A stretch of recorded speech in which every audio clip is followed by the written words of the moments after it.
That, everybody good? Yep. Okay. Obviously disappointed in the loss. That's a first for me. I've never been a part of something like that, but it's a great lesson. I mean, it's picture perfect, the lesson that we need to learn. You know, they had a young lady that had a career night, and those things happen. We got a little bit of fool's gold the way we played in the first half, played unbelievable. Took care of the ball for the most part, still had too many turnovers, but turnovers were the difference in the game, and body language. They asked me on the radio, which is composure or turnovers more important to you? And I say composure, because turnovers are gone once you leave the school. Composure you take with you forever. I'm disappointed. I hate it. I hate we had to learn this lesson. In a loss, I wish we could have learned it in a win, but that's why you play the game, and it's unfortunate. I know everybody's going to ask the question why I called the timeout on defense right after they called the timeout, and I felt like our kids had decided the game was over, and our body language wasn't good. It was my last timeout, so we had to call a play, and then we get a steal. I wish I'd have had the timeout left. It was a 4-point game. We might have hit a free throw, fouled, and got fouled on a free throw down there, and you know it might have been a difference, but there are bigger things than the results of basketball games, and our young ladies have to learn that. We have to handle success and failure with the same high level of consistency and morale. That's all I got. I can't. Your job's got to be tough tonight. I can't imagine the question you could ask. Do you feel like the turnovers got in their head in the fourth quarter and they started losing Norris? Because it's not like Norris hit contested shots all that often. She was pretty wide open most of the second half. Yeah, you know, be honest with you, I don't know. And I told them, our body language ranges up and down the roster.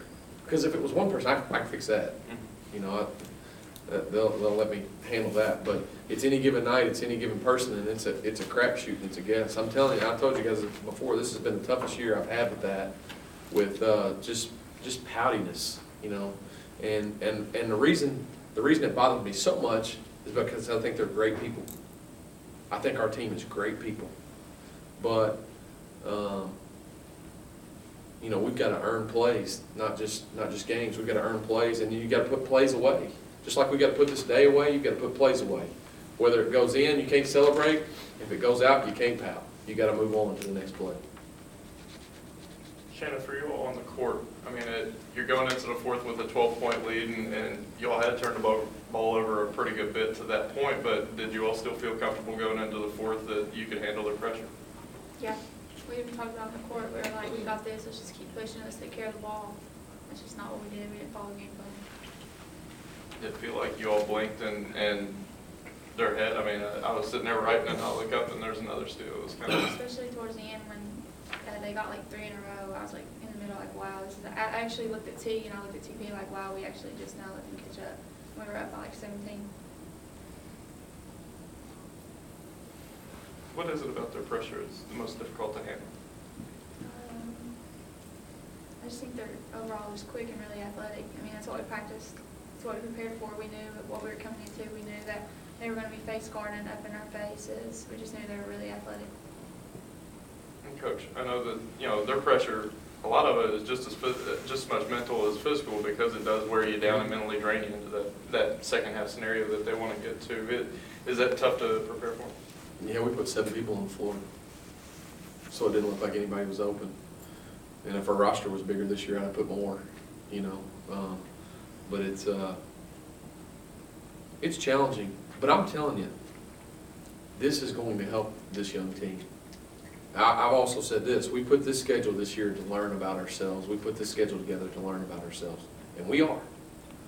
We are learning. We don't like what we see every day, but we have a chance to be better the next play or the next day. And so we'll find out what we're made of, because it don't get any easier on Saturday, that's for sure. Matt, were you disappointed you couldn't get more out of your bench? I mean, 2 points, and I know 52-2 looks ridiculous because one girl had 35, but you just, you know, you didn't get very much out of their minutes tonight.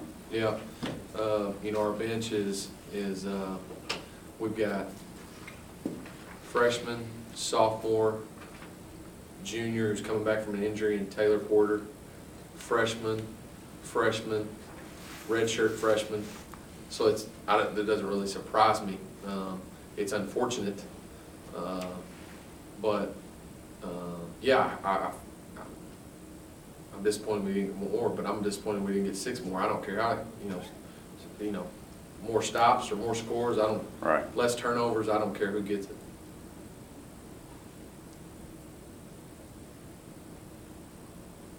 What's the most challenging thing about coming back on Sunday? Is it the physical fatigue, or you think it's going to be the mental? No, it's not physical. I don't think it's physical with this team. I think they're capable of being tough enough. Whether they are or not, we'll find out. And truth be told, we'll find out long after they leave us. That's the true measure of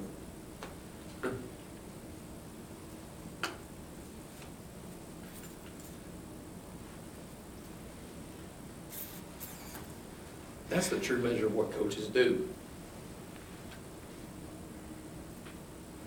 The true measure of what I do is long after she leaves. And I can't stand pouting. It doesn't benefit anybody, and I think it's selfish. What was the message to your team right after you got them in the locker room? I mean, obviously they're very disappointed, but Yeah. what was your message to them about? I talked to him about body language again today. And I said, we'll find out what we're made of. Will you go fight again? And you have to be willing to risk it all with no reward. And sometimes we are and sometimes we aren't. We're really good when things are going good. But that's not what life's about. Life is, your toughness is your bounce back. Your toughness is your bounce back. And that's from play to play to day, from year to year, from lifetime to lifetime. Your toughness is your bounce back. And I hope we're tougher for this. Anything else? Yeah, surgery.